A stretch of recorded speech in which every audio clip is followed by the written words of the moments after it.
Alright, welcome Job Search Skills class. You're here with your main host, Yusri Muhammad. Jobs 221 section 101, you already know, brought to you by your one and only Professor Kathleen A. Leslie. Glad to have everybody on board here today. Now, usually the last years of our academic, it usually becomes very complicated. It's usually a big challenge no matter where we're graduating from. And we're always looking for that transition to change from our academic classroom to the real working environment and pursue exactly what we want to do. And it's not every day that we, bump into somebody that relates to our profession, where we can actually, derive some first-hand knowledge directly from them. So on that note, I have a very special guest here today, Mr. Azmi Sheriff, Chartered Management Accountant in the UK and Canadian Certified General Accountant. Mr. Sheriff, it's very nice to have you here today with us. Thank you very much. In fact, I do enjoy talking to aspiring CGAs and look forward to see what we have to do in terms of answering some of your questions. So hopefully we can learn something from Mr. Sheriff today. The ironic thing here, Mr. Sheriff, is the majority of the people in my class, they're all looking to pursue an accounting designation. And a lot of them find that the challenge is not in accounting itself, but it's more in other aspects like English as a secondary language and other things. So starting off, I want you to tell me a little bit about yourself and your background. Yeah, background-wise, I'm from Sri Lanka. I left Sri Lanka many years ago, I think in 1972. Don't ask me how old I am, but in 72 is a very long time. Did my CMA from the UK, spent 6 long years there, and then decided to come to pursue my work experience and opportunity here in Canada. So we migrated to Canada roughly about 20 odd years ago, and since being in Canada for the first time at that time, I thought it's better to have a local designation, and that's when I started embarked on a CGA because I already have a CMA from the UK. I found the CGA program of studies a very challenging program. It's a very good program, and basically gives a very good grounding to aspiring students of accountancy and finance. And it's a very good course, and it's been recognized in Canada and North America in particular, and increasingly it's becoming basically a good profession to be in. So I work for Dole Foods of Canada, very much in the area of management accountancy, more on a controllership role, where basically my aim is to make sure that we as accountants not only look at the accounting stuff which is required from a statutory perspective, but more in terms of aligning ourselves with business teams, so that basically the challenge here is to talk, as I told you before, is to talk accounting to non-accounting people. Now, as you would realize that most of the leadership teams or the leaders in industry may or may not have an accounting background.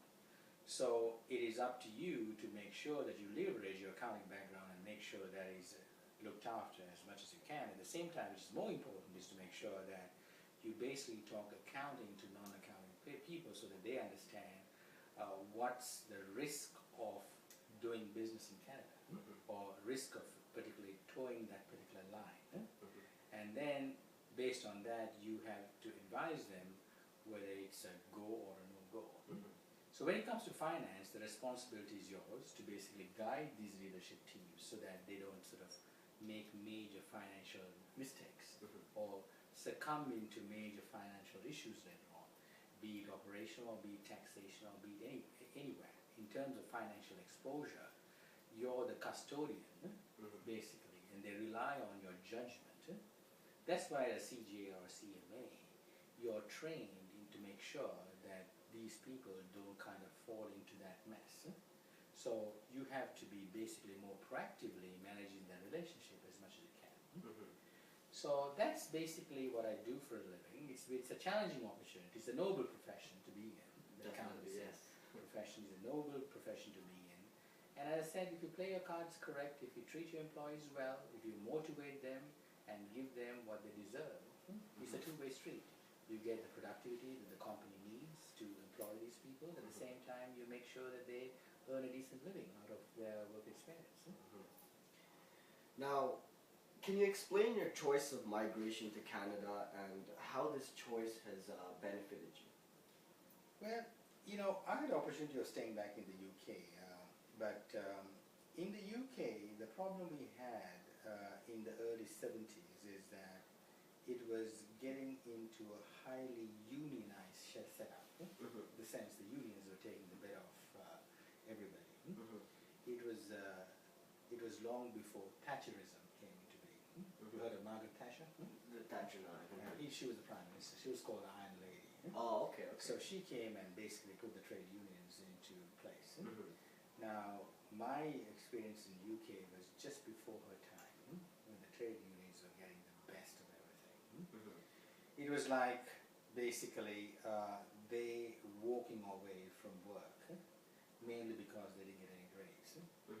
But unfortunately, the companies were not making enough money to provide that raise because business was down. So where do you sort of draw the line? Right? So a lot of companies were going through that whole mess, as you say. And I found Canada, even today, in this day and age, although the unions play a big role there, it's a different environment out here.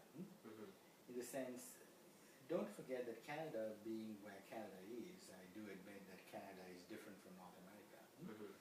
But Canada is very much dependent on America. So the famous saying that they say is that when the Canadian economy when the US economy has a cold, the Canadian economy goes into terminal cancer. So that's how dependent the two economies are On each other. In fact, Canada depends a lot on North America. And with the freight trade, with the free trade, with NAFTA and all that kind of stuff, what happens is there's a free movement of goods and services between North America. And Canada is poised to be a better economic climate, a better sort of a trading, they have a better trading footing, a better trading image compared to what the UK was when I was there. So obviously my decision to come here was to basically provide a better perspective on my career, which I think, if I'm not mistaken, I've made the correct choice. And when I came to Canada 20 years ago, I mean, things were quite different. So as an immigrant to the country, one of the challenges you face is that you need to start from scratch. There's no easy way out. Because the work experiences that you have is not Canadian. So what happens to an immigrant at that time is that it's a catch-22. You need to have Canadian experience to get a job, but to get a job, but to get Canadian experience, you have to find work. So it's like a cat trying to catch its tail, going round and round without no successes. Right? So that's why I say you need to. I started from the bottom. No regrets. CMA, my first job was doing bank reconciliations. Okay. For a major what they call property development company. Hey, I took the challenge. Was there 3 months. They recognized my skills and they thought this is not a person to do bank reconciliations, so they gave me more responsibilities. So there you go, step by step you kind of climb the corporate ladder. But then, being in the mortgage industry was not my piece of cake. I was more interested in manufacturing and more into distribution and all that kind of stuff. So I got into Pillsbury in General Mills. Pillsbury, okay. And I was working for 16 years for Pillsbury in General Mills. And that's where I started my career into accounting and logistics and distribution support. So now I work for Dole Canada, assuming all those responsibilities, and you have to pay your dues restrict. So that's where you kind of start the whole process. So that was how I ended up here in Canada. No regrets. Enjoying it. Right? So I said it's a challenge, no doubt. I mean, that's the price you pay when you come from a different country to Canada. I mean, depending on, you ask anybody in any profession, they'll tell you the same thing. Same thing. To find the first job was the most difficult thing. Exactly.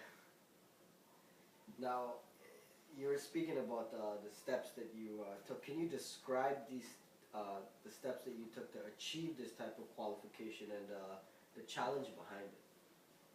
The challenge is, the challenge is there. I'm not saying the challenge is not there. The challenge is there.